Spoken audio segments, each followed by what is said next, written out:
I'm a real estate investor. I own a portfolio of rental properties, and still I choose to rent my primary residence. I'm a real estate professional. I'm a licensed realtor, but yet I'm still renting this house right now, the one I'm recording in. I'm a real estate entrepreneur. I'm an owner, a managing partner in a real estate investment brokerage, and we have our own fund. We're buying tons of homes across Dallas, Fort Worth, but yet why don't I own this house? Why am I renting this house right now? Why don't I own it? Guys, by the end of this video, you'll understand why right now it's better to rent than to own, and why a lot of real estate investors rent, and why a lot of millionaires rent. And let me tell you one thing that pisses me off beyond belief is when people, and if this is you, don't worry, this used to be me. I didn't know any better.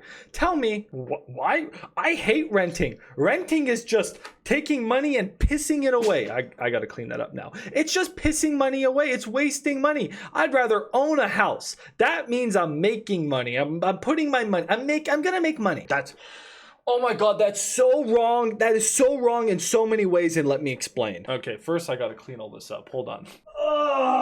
I'm an old man, bro. I can't be doing... Why do I do this, bro? Why do I do this? Okay, let me tell you why renting is better than owning. Water first. Hydrated. What if I told you right now, at least here in Dallas, Texas, and it's going to be similar where you are. It could be worse or it could be better. It is 50% more expensive to own than it is to rent. Said another way, it's half off right now if you want to rent, guys. It's half off to rent. That's pretty much the main reason why I am choosing to rent right now and not buy another house. Let me show you with numbers, with math. I know, I hate math too, but it's important. So this house that I'm renting right now, how much does it cost to rent this house? Well, this house costs $3,000 per month to rent. Is that a lot? Is that a little? Well, probably depends on where you are. But in the grand scheme of things, it's pretty cheap. But Max, aren't you throwing away $3,000 every single month? Why wouldn't you just buy a house? You're a real estate investor. You're a realtor. You have a real estate fund. You can find good deals. So why are you not buying? Why are you renting? Well, guys, if I was to buy this same house, it would cost me much more than $3,000 every single month to own it. And the other thing you must understand is a lot of that money is also being thrown away. It's not all going to pay down the house, and that's what I'm going to show you right now. If I was to buy this same house, okay, this house I'm in right now is probably a $500,000 house. So this house, if I was to buy it, it's $500,000. And should I just pull $500,000 out of my bank account? Should I use cash? Well, yeah, I mean, I could, but this cash, it's sitting in my bank right now, earning me 5% interest. That's $25,000 a year that I can just make holding this in my bank account. Wait, $25,000 a year? That pays for a lot of my rent. Yeah, right? Interest is cool, but interest also can work against you. So yeah, I could use $500,000 cash to buy this house, but I could just get a mortgage from the bank, or I could do something called subject to and seller finance. And that's probably what I would do if I was to try to find a primary residence.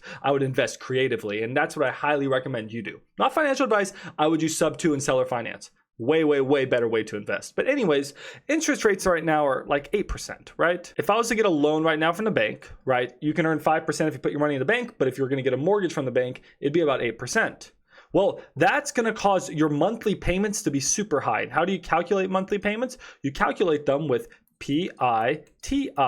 And PI is here, this is your mortgage. This is what you pay your equity with, and this is what you pay your interest with. Right? I write like a 4-year-old, so I'm gonna delete that. A $500,000 house. Well, we can't just get a loan for $500,000. We'd have to get a down payment, and the down payment can vary from 3.5% to 25%. And investment properties can be 25%. So that could be $100,000 plus in a down payment. Insane. That's cash out of our pocket. But because it's a primary residence, I could probably get away with 5% down. So let's just say, guys, $25,000 down. Okay, that means I'm getting a mortgage for $475,000, right? 500,000 minus 25,000, $475,000 mortgage. Okay, here's the important part. $475,000 mortgage All right, at 30 years, at 8% interest, and yes, 30-year loans are better than 15-year loans. That's a time for another video. Oh my God, my PITI is $3,500. Oh, I'm gonna pay a total of $800,000 in interest. Oh, you can't see, $800,000 in interest. Oh God, that's awful. $500,000 house, I'm paying $1.25 million for. Gross. So we have $3,500 in PI. Max, it doesn't sound that bad. That's $3,500. The other one's $3,000, and you get to own a house. It's so much better. You get depreciation benefits. You get appreciation benefits. Buy a house, Max. It gets worth. It gets worth. I can't even talk. It gets so much worse. We have TI, taxes and insurance. We'll start with the easy one. Insurance here in Texas, $300 a month. Easy. Okay. So now we're at $3,800 a month. All right. You're telling me, are you telling me that insurance is not wasted money every single month? Does this help me at all? This is wasted. This is so wasted. It's so wasted. And do you know what else is wasted money? Taxes. Taxes are theft, and they're wasted money. I mean, yeah, I guess it's going to the government. The government's spending it on mostly wasteful things, but whatever. That money's not helping me become richer. No. It's money helping the government become richer. And how much are taxes where I live? It's going to be different in your area. 2.5% of the home value. So every year I got to pay 2.5% of $500,000. Do you know what that number is? That's such a big number. That's $12,500 in taxes just for the right to own a house. Ridiculous. So that's $1,000 more a month. So our $3,800, oh, I'm sorry. No, it wasn't $3,800. Now it's $4,800 a month. Wait, that's like 50% more than $3,000. It's actually more than 50% more. It's actually, quick math, 60. This house right now would be 60% more expensive every single month. $1,800 more expensive every single month if I were to buy it. But Max, that still may not have answered your question. Isn't it worth it? Isn't it worth spending more money? Because your money's not going to waste when you rent.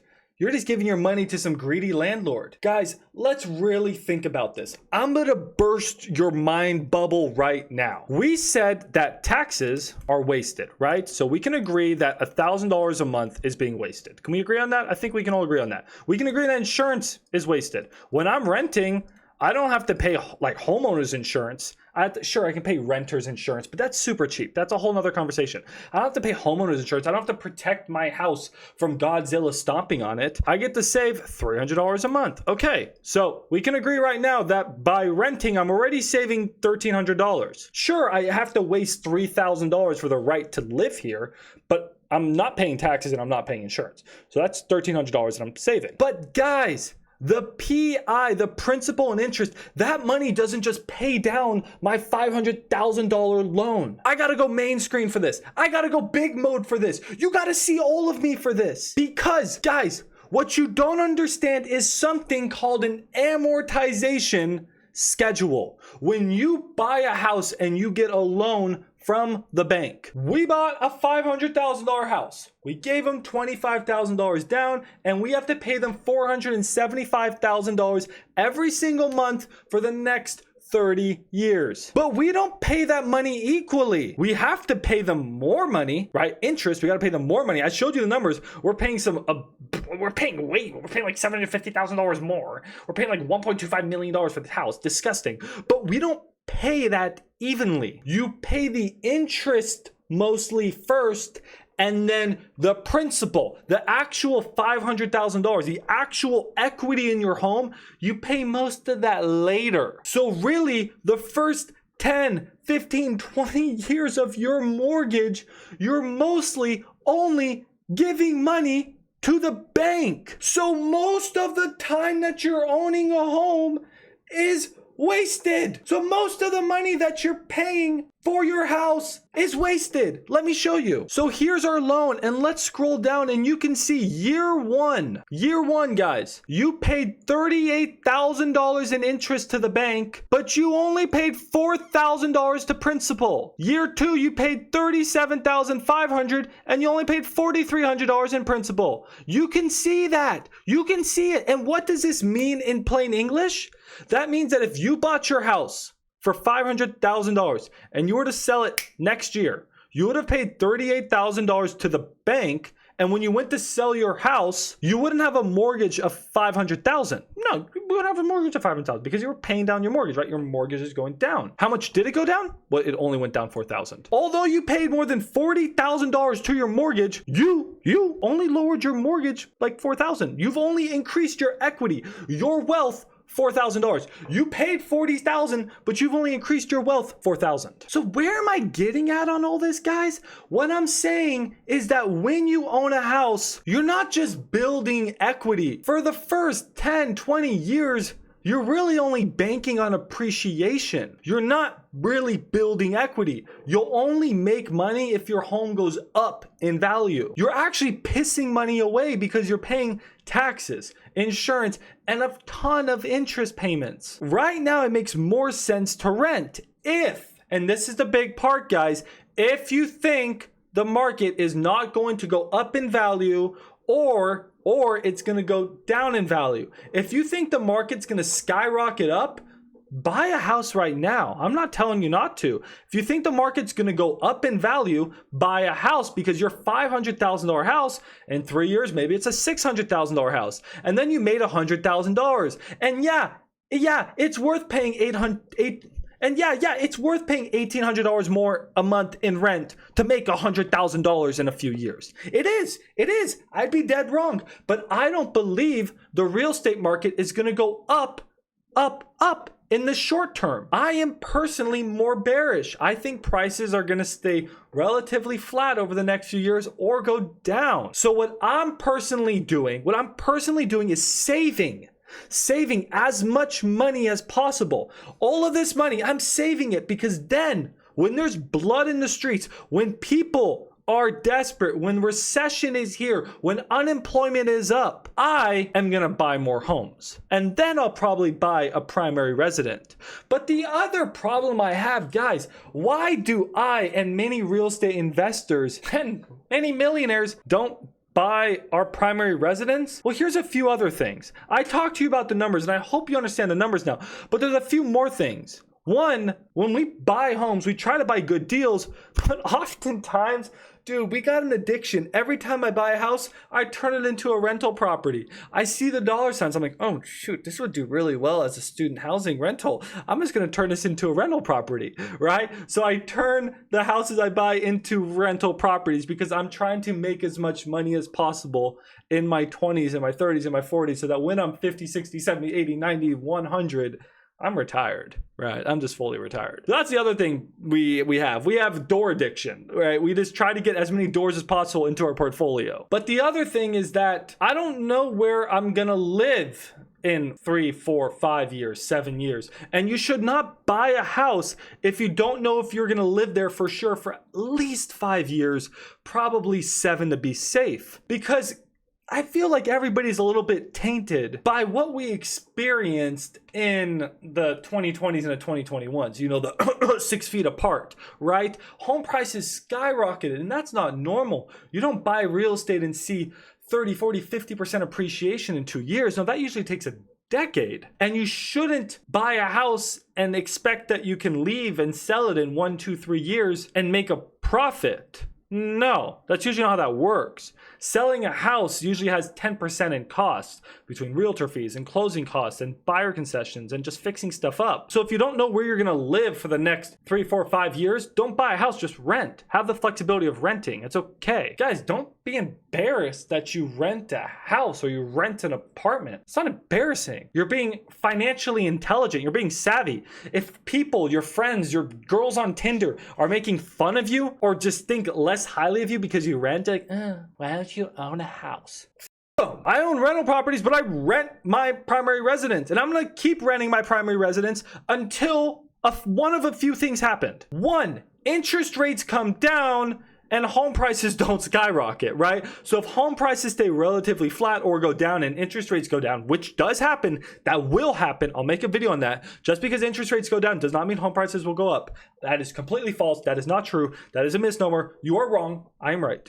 I mean, if interest rates come down and it becomes equally as affordable to buy than it is to rent, well then yeah, I may go buy a house, because there's a lot of added benefits of buying a house. You get depreciation too, and I really need some depreciation to lower my taxes. Thank you, IRS. So yeah, if home prices go down or interest rates go down, yeah, I may buy a house. But also, if I stumbled across the dream home and I was sure that was where I wanted to live for the next 5, 10, 20 years, yeah, I'd probably buy it. There is this house in Arkansas I'm looking at, and I really want it, and I was just about to buy it, but I have a business here in Dallas, Fort Worth, and I just can't leave yet. Or the other reason that would make me buy a house, and this is what I think you should do. So if you've stayed to the end of this video, you're gonna get a huge tip. I don't know if I want to do it again. Maybe I will. I like to make money. I like money. Dude, I'm Mr. Krabs, bro. House hacking. If I found another amazing student housing rental, you buy it with an FHA loan, you live there for at least a year, you live in one bedroom, you rent the other 3, 4, 5 bedrooms out to other students or just other young professionals. Oh my God, you could live for free and still build equity in your home, build appreciation. It's so amazing. That's the strategy. That's the best strategy, and I'll make more videos on that. So anyways, I hope this video is helpful to teach you the difference between renting and buying, why you should be renting right now unless you found the deal of a lifetime. If you stumble across an awesome deal, a great sub-2 property, a great house hack, well yeah, then just buy it, right? If you find your dream home and this is the home for you, dude, I'm not saying don't buy it. We only live once. Buy the house. Or if you just want to build as much money as possible, save money right now so that when those deals come, that's also a great choice too. I think you should buy real estate. Just right now, I'm renting. And I hope you understand why now. Anyways, guys, subscribe to this channel and I'll see you in the next one. Love you all so much. Bye.